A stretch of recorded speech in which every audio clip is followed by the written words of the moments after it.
Sen TV. Bienvenue chez vous.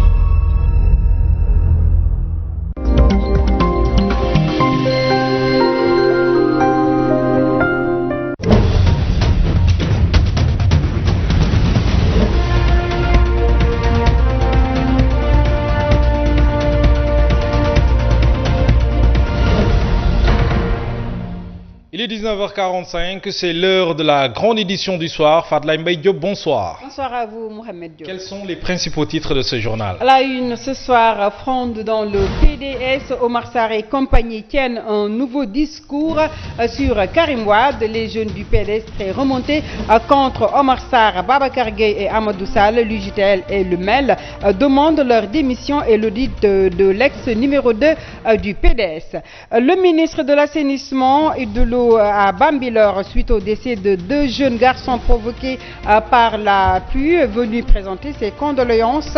Serigne Mbaye Thiam annonce que des études techniques seront menées pour évaluer les causes de ce drame.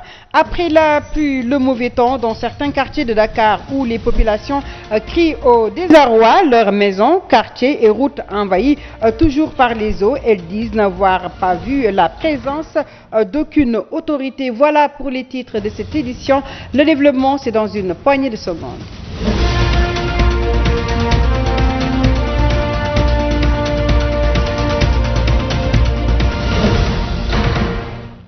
Merci de choisir la Sen TV pour vous informer. L'alliance Soukali Sopi est née et est déterminée à mener une lutte au sein du Parti démocratique sénégalais, une manière pour Oumar Sarr, Maître Amadou Sall, Babacar Gueye et compagnie de s'opposer à la nouvelle organisation mise en place par Maître Abdoulaye Wade de manière unilatérale sous l'influence de Karim Wade selon leurs termes. Ces prétendants à la refondation du PDS qui ont fait face à la presse cet après-midi n'ont pas été tendres avec Karim Wade. Ils lui reprochent d'avoir fait faux bond au peuple sénégalais malgré ses nombreuses annonces de retour au Sénégal. Mohamed Diop. Du Parti démocratique sénégalais exige l'audit de la gestion d'Oumar Sarr dans le parti. L'UJTL et le MEL ont décrié la position d'Oumar Sarr, de Babacar Gueye et de Maître Amadou Sall. Ces jeunes libéraux donc, sont d'avis qu'Oumar Sarr et compagnie sont dans une logique de saboter le Parti démocratique sénégalais. Et puis face à la presse, ils ont demandé à la direction du parti de constater leur démission. Pour plus de détails, je vous propose de suivre le compte-rendu de Seydina Omar Diop. À la permanence du Parti démocratique sénégalais, la classe biberon du parti fustige la position d'Oumar Sarr, de Babacar Gueye et de Amadou Sall. Certains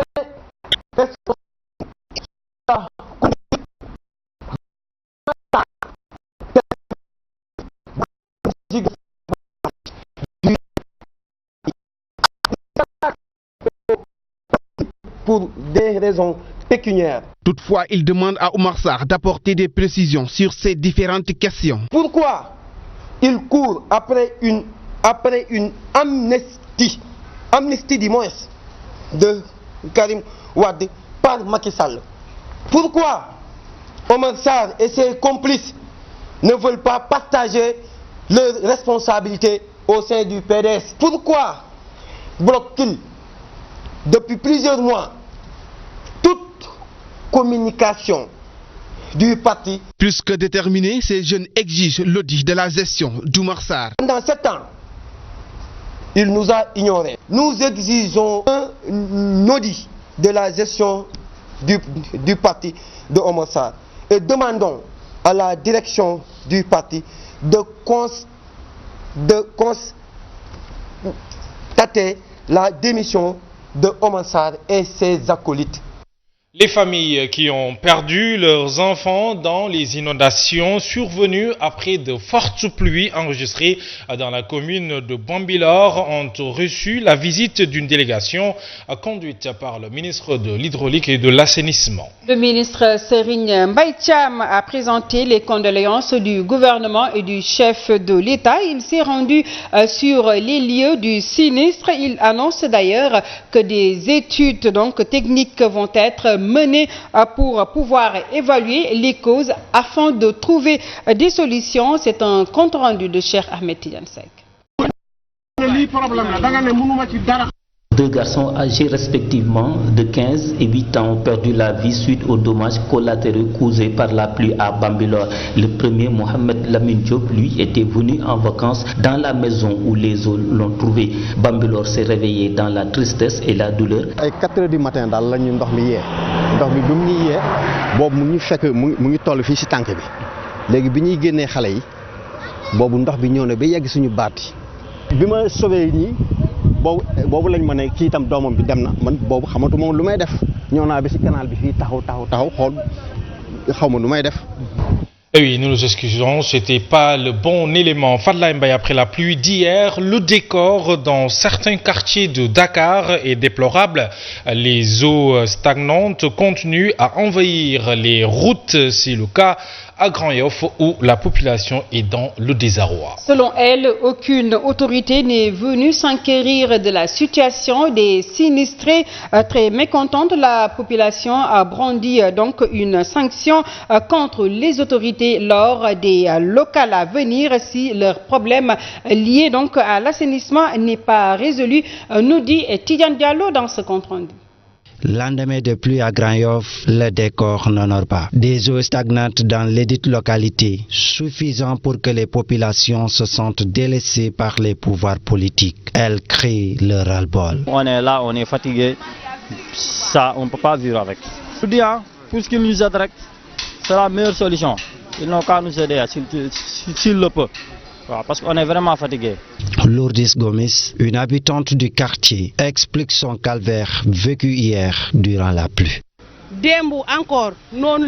J'ai interpellé la mairie, mais jusqu'à présent, il n'y a aucune réaction. Les autorités ne réagissent toujours pas. On a vraiment besoin d'appui. On est tellement fatigué.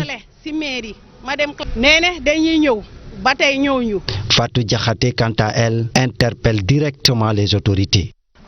On patauge depuis quelques jours. Les autorités locales doivent nous secourir. Les élections locales s'approchent et elles auront besoin de nous. Donc c'est l'occasion de nous venir en aide. Dans les plus brefs délais. Le calvaire enduré par les populations de Grand Yoff les a poussés à réclamer un réseau d'assainissement digne de ce nom, celui d'aujourd'hui, des années 1990, à cause de l'accroissement de la population estimée à plus de 500 000. Conséquence de cette vétusté du réseau d'assainissement mal vivre notoire sur une vingtaine d'années, les habitants de Grand Médine veulent donc la réputation complète du réseau en lieu et place des actions de bricolage proposées.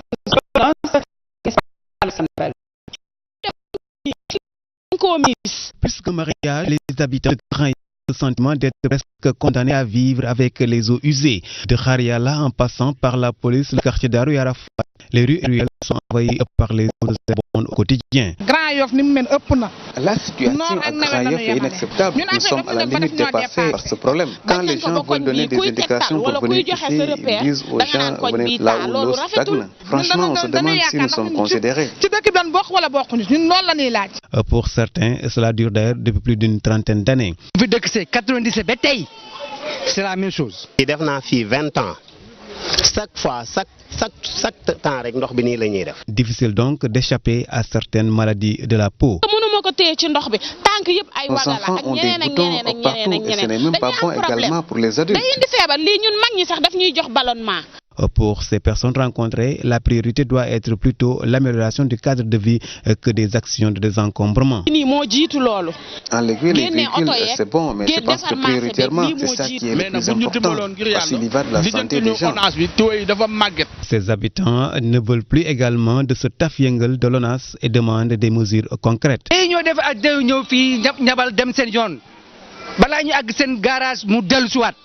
Le travail n'est pas sérieux. Avec une population actuelle qui avoisine les 500 000 habitants, pour un système d'assainissement qui date des années 80 voire 90, l'on peut aisément imaginer toute l'ampleur de cette problématique liée à la gestion des eaux usées. Fadlaye Mbaye, Ndiar Tidiane, Ndiar Mouride, Golom et Tchudem. Il s'agit là de 4 villages du Diender qui unissent leurs forces pour engager justement au même combat, celui de porter les doléances des populations et de se faire entendre par les autorités. Ces villages, Mohamed, qui partagent les mêmes difficultés, réclament un plan d'urgence pour mettre fin à leur calvaire lié surtout à une pénurie d'eau. Leur premier rassemblement a eu lieu au village de Golom. Golom, donc, qui abrite un forage destiné à l'alimentation en eau pour Dakar. Les populations veulent se défaire de ce paradoxe, nous dit Simon-Pierre Faye. Unis par la même cause, Golom, Ndiar Tidiane, Ndiar Mouride et Tchedem engagent le même combat. Ces 4 villages du Diender ont mis en place un collectif. Leur combat, mieux se faire entendre des autorités. Leur doléance, trouver une solution durable à la lancinante pénurie d'eau qui frappe la zone. Et le choix de Golom pour le premier rassemblement est symbolique. Golom, c'est là où le mal est plus persistant. L'État du Sénégal a construit un forage à moins de 30 mètres des habitations et a choisi de tout déporter à Dakar en laissant une population de 3000 habitants boire dans les puits. Pour ces populations, la question est alors de savoir en quoi Dakar est plus citoyen que le Diender. Pour trouver le liquide précieux ici, elles doivent squatter des domaines privés ou se rendre au puits. Les leaders du collectif réclament un programme d'urgence pour mettre fin au calvaire. Il nous faut un programme d'urgence pour que ces populations-là sortent du calvaire qu'ils vivent. Vraiment, c'est extrêmement dur à l'état où nous sommes. Parce que les femmes que vous voyez, ils se réveillent à 3 h du matin. Ils font le tour des puits qui existent dans le village. Il n'y en a qu'un seul d'abord qui est fonctionnel. Donc ils font tous ils sont là-bas de 3 h du matin jusqu'à minuit. Donc chaque instant que tu passes là-bas, tu trouves des femmes. Donc ça, c'est extrêmement dur. Ils sont nombreux les habitants qui n'ont jamais connu le plaisir d'ouvrir un robinet. Ils trouvent ainsi révoltant que le gouvernement abreuve Dakar avec des forages réalisés dans leur zone sans la moindre goutte pour les populations locales. Le déplacement, il y a quelque temps, du ministre de l'eau n'a pas dissipé les inquiétudes pour les populations. Ce rassemblement de Golom est un avertissement. Yarar, les habitants de Montagne 6 ont arboré également des brassards rouges. Ils exigent la délocalisation du dépôt de riz pourri qui empeste leur localité. Voilà, selon les populations, au-delà des cafards, il est difficile d'y humer l'air pur, surtout en cette période hivernale très en colère. Les manifestants ont même tenté de forcer le portail du dépôt, nous dit Younoussa Baldé dans ce reportage. De loin, l'odeur nauséabonde tétille vos narines. Plus l'on s'approche, plus l'air est pollué. Avec l'effet du temps, le riz stocké dans le dépôt est pourri, créant d'énormes difficultés aux populations. Aujourd'hui, c'est l'odeur avec l'eau aussi. Parce que tu vois, ce riz-là est pourri. Ce riz est pourri. Là-bas, l'eau sort par le mur qui est là-bas et entre dans nos maisons. Tu vois, on ne pourra plus respirer de l'air pur. Là de vivre dans cette situation, les habitants du quartier Anne Montagne 6 ont arboré des brassards rouges pour exprimer leur ras-le-bol. On est exposé au danger, surtout les enfants. Peut-être nous sommes les adultes. On peut résister. Il y a une maman qui est ici, elle a l'asthme, mais elle m'a fait comprendre que depuis avant-hier, elle ne peut même pas respirer normalement. Ils ont même investi la route nationale, perturbant la circulation pendant plusieurs dizaines de minutes, non sans tenter de forcer le portail du dépôt. Quand nous dégage ce riz-là, on nous avait promis que dans les plus brefs délais, ils vont enlever tout ce riz. Mais tu vois, ça fait presque 1 mois. Ils commencent 1 jour, 2 jours, tu ne les verras plus.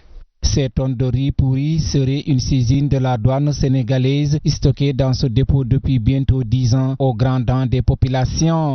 Fadlaye Mbaye, l'ancien directeur de l'Organisation des Nations Unies pour l'alimentation et l'agriculture FAO, Jacques Diouf, repose désormais au cimetière Tchakandiaï de Saint-Louis. Un dernier hommage lui a été rendu par ses proches, ses parents, ses amis, mais également des autorités qui n'ont pas manqué de revenir sur la dimension de l'homme. Leur réaction avec Soleil Fatundao. Jacques était quelqu'un qui était caractérisé par son sourire. Quand on le voit, la première chose qu'on voit chez lui, ce sont ses dents et son sourire. Mais également beaucoup de détermination, beaucoup d'engagement dans tout ce qu'il a fait, dans toutes les missions qu'il a eu à remplir.